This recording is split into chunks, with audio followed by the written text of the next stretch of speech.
விஜய் மேல செருப்பு கல்லு வீசினது யார்? யார் வீசினா? இதுக்கு கட்டாயம் அரசு பதில் சொல்லணும். இன்னைக்கு சிசிடிவி புட்டேஜ் எல்லா இடத்துலயும் சுத்துது. அந்த யார் நபர் என்பதும் இன்னைக்கு கண்டுபிடிக்கப்பட்டிருக்கு. இது வரைக்கும் கைது பண்ணாங்களா?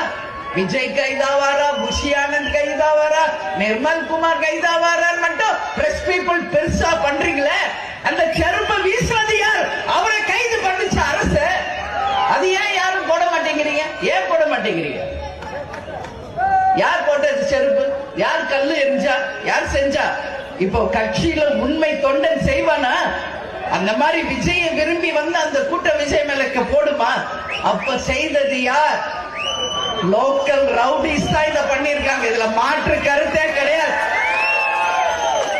அந்த ரவுடிகளை இயக்குகின்ற ஒரு அந்த யாரு மந்திரி, 10 ரூபாய் மந்திரி இருக்காரு ஒருத்தராங்க.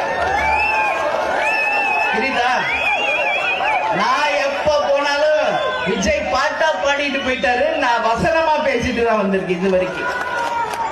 இன்னைக்கு தமிழ்நாடுல எல்லா இடத்துக்கு தான் போனாரு. கரூருக்கு வர்றப்ப மட்டும் ஏன் பிரச்சனை? என்ன பிரச்சனை? நான் சொல்றேன், பக்கா பிளான், பக்கா ஸ்கெட்ச் போட்டு தூக்கிருக்காங்க. இதான் உண்மை. பக்கா பிளான். உண்மை இல்லைன்னு யார்